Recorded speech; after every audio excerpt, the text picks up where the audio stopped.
Oi, boa noite para você que está acompanhando o TJ UFSC. É mais uma semana que se inicia e mais um jornal no ar.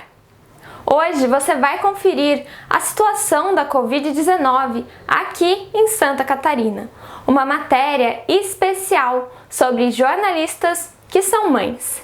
E por fim, as notícias sobre o que está acontecendo na Lagoa da Conceição. Tudo isso logo depois da vinheta.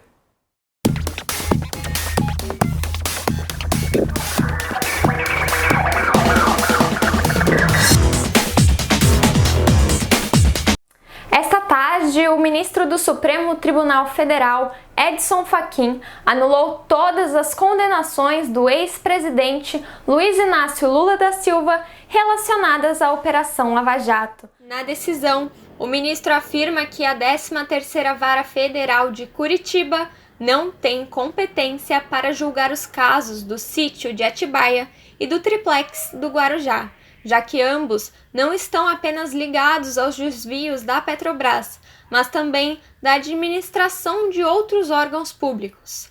Agora, cabe à Justiça Federal do Distrito Federal analisar os casos. A decisão de Fachin ainda será avaliada pelo plenário do Supremo e, caso seja aprovada, o ex-presidente Lula pode recuperar seus direitos políticos novamente, podendo se candidatar à presidência nas próximas eleições. Você deve estar acompanhando que nos últimos dias, pacientes da região oeste de Santa Catarina foram transferidos para o Espírito Santo, pacientes estes que estão com Covid-19. Essa decisão foi dada pela juíza substituta Heloísa Menegoto Pozenato e que determinava, que a União transferisse pacientes com Covid-19 que precisassem de internação para qualquer cidade do país. No entanto, neste domingo, esta decisão foi revogada. O desembargador Paulo Afonso Brum Vaz, do Tribunal Federal da 4ª Região, o TRF4, derrubou a decisão que determinava que o governo federal transferisse imediatamente todos os pacientes na fila de espera por leitos na região do Oeste para qualquer cidade do Brasil. Em sua decisão, o desembargador afirmou que as transferências provocam desequilíbrio entre os estados em um cenário de crise sanitária generalizada. Realmente, a situação da pandemia de Covid-19 aqui em Santa Catarina é muito preocupante. E a gente agora vai ver os dados da Secretaria Estadual da Saúde da situação da Covid aqui no estado.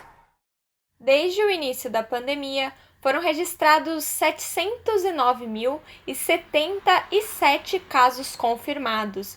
Do total, 667.451 estão recuperados e outros 33.564 são casos ativos.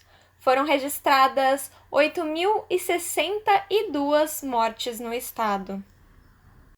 Bom, mudando de assunto, a Lagoa da Conceição foi cenário de uma manifestação realizada por moradores locais. Os manifestantes reivindicavam respostas sobre a poluição ali na lagoa.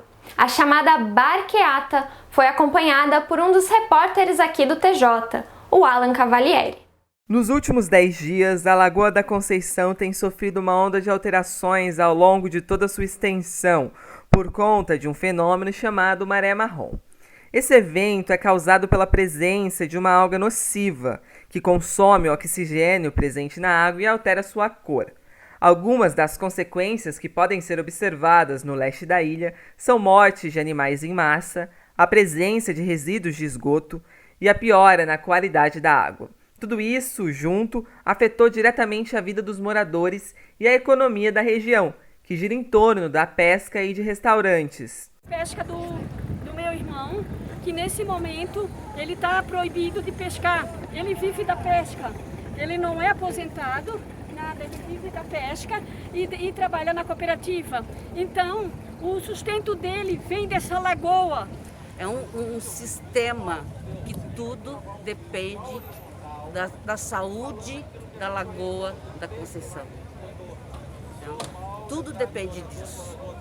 E nós tínhamos, há anos atrás, uma lagoa bonita e que foi morrendo devido a políticas públicas mal administradas, mal organizadas, né?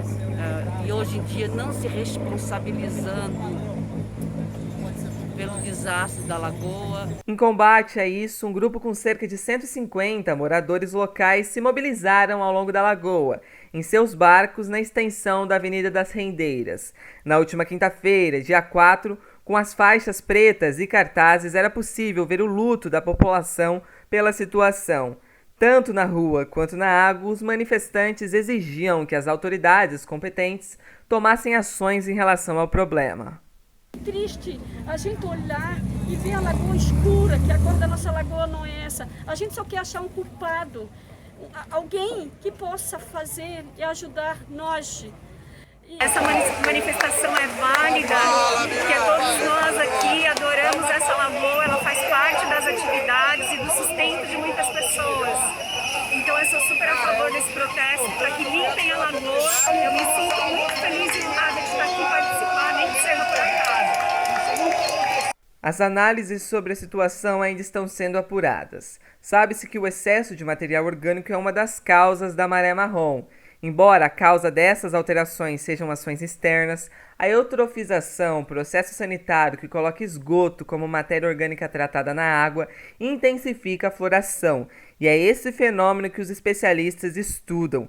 Ele ocasiona o surgimento de algas que tiram energia do material orgânico na água. As pesquisas estudam a floração pela microalga Fibrocapsa japônica, que é tóxica e está presente em grande quantidade no local, pela primeira vez na história da lagoa. Por isso não podemos jogar lixo na lagoa. A nossa lagoa é grande, tem peixe, tem siri, camarão. Por isso não podemos jogar lixo na lagoa. Eu quero a lagoa viva. Um abraço à lagoa. Bom, em nota, os moradores locais afirmaram que na Constituição Federal é assegurado o direito a um meio ambiente saudável e equilibrado.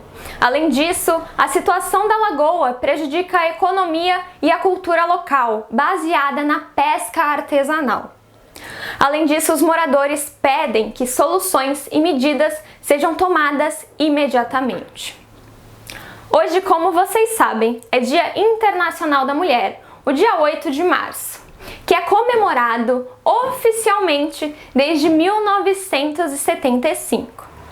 Aqui no Brasil, essa data é associada a um incêndio ocorrido em Nova York em 1911, também no mês de março, que matou 125 mulheres e deixou exposto uma situação de trabalho muito precária para as mulheres. Até hoje, essa data é comemorada e mostra como é o trabalho e as fragilidades com relação às mulheres na sociedade. Pensando nisso, o TJ preparou ao longo desses dias matérias especiais contando sobre mulheres e suas profissões. E uma dessas matérias vai ser exibida hoje. A matéria é sobre as mães que também são jornalistas. No dia 22 de março de 2020, as atividades de imprensa foram indicadas como essenciais através do Decreto número 10.288, publicado no Diário Oficial da União. Desde então, o jornalismo passou por diversas mudanças, inclusive para o trabalho remoto. Essas mudanças alteraram a rotina de todos, principalmente a das mães, que também são jornalistas. A pesquisa Mães Jornalistas e o Contexto da Pandemia, realizada pela Federação Nacional de Jornalistas, a FENAGE, indicou um grande esgotamento devido à necessidade de conciliar o home office com os cuidados com a casa, os filhos e a alimentação. Então, o que aconteceu com as mulheres? As mulheres, não é, têm essa carga tripla jornada de trabalho, sobretudo as mulheres que constituem família, né? E isso na pandemia se tornou ainda mais problemático porque toda aquela rede de um mínimo suporte que a mulher poderia contar se ela tiver disponibilidade de contratar um serviço de um apoio de uma empregada doméstico, ou uma creche, ou uma escola para criança. Isso é um apoio. Esse é o caso da professora e jornalista Daiane Bertasso. Então, o começo da pandemia foi muito difícil e a sobrecarga foi muito grande, porque a gente não sabia ainda como lidar com aquilo, sabe? Não sabia quanto tempo que ia durar esse período, né, que já se estende a um longo tempo, mas que aos poucos a gente foi se adaptando. Mas naquele início, assim, eu não consegui cancelar nada dos meus compromissos, então o meu horário de trabalho ficou,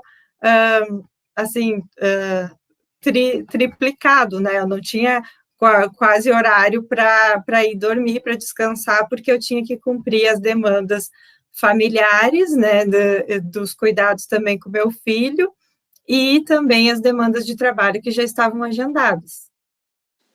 Além disso, mais de 3/4 das entrevistadas dizem que seu nível de estresse aumentou durante esse período, e a metade delas assinalou que a causa principal eram as múltiplas tarefas. É isso, eu acho mais difícil para o jornalista, porque o jornalista tem uma carga horária muito maior, embora não seja isso que a lei diz. A lei fala em 5 horas, eu nunca vi jornalista trabalhar menos de 8, 10, 12 horas, e fins de semana e feriados, né? A pesquisa da FENAGE também constatou que mais da metade das entrevistadas notaram um aumento das desigualdades entre os gêneros no ambiente de trabalho. Além disso, elas também apontaram dificuldades para conciliar a vida profissional e pessoal. É difícil ser mulher no mercado de trabalho eminentemente masculino, né? Então vamos combinar. Principalmente no jornalismo, o homem pode errar à vontade, mas a mulher jornalista ela tem que ser impecável, ela tem que ser perfeita. Apesar de todos os desafios, as mulheres continuam sendo maioria no jornalismo. No censo realizado pelo IBGE em 2010, 58% dos profissionais da categoria eram mulheres. Uma mensagem para as mulheres jornalistas nesse 8 de março e dizer que nós precisamos manter a nossa força e a esperança. Sim, Roseli, é preciso ter muita esperança e não lembrar apenas hoje, mas todos os dias que as mulheres sofrem com diversas desigualdades. Em 2018, o IBGE realizou uma pesquisa que apontou que as mulheres ganham 20,5% a menos do que os homens. Mas não é só isso. O Brasil é o 5º país no mundo no ranking de feminicídio, segundo o Alto Comissariado das Nações Unidas para Direitos Humanos, o Acnud. Além disso, em 2020, um dado super recente, foram registradas mais de 105 mil denúncias de violência contra a mulher. São números e dados que nos assustam muito, muito mesmo. Mas é preciso que a gente sempre relembre eles para que nós consigamos construir uma sociedade melhor e sem machismo. É um processo que vai demorar um pouco ainda, mas a gente vai conseguir porque a luta das mulheres não é uma luta de hoje, é uma luta de muitos e muitos anos e que vai continuar a existir. Por isso hoje no TJ a gente deseja um feliz Dia das Mulheres a todas as mulheres e a gente afirma que a nossa luta não vai acabar nunca. Muito, muito obrigada pela companhia no jornal e eu te peço para continuar a nos seguir nas redes sociais, no Facebook, no YouTube e no Instagram, @TJUFSC. Tchau, tchau!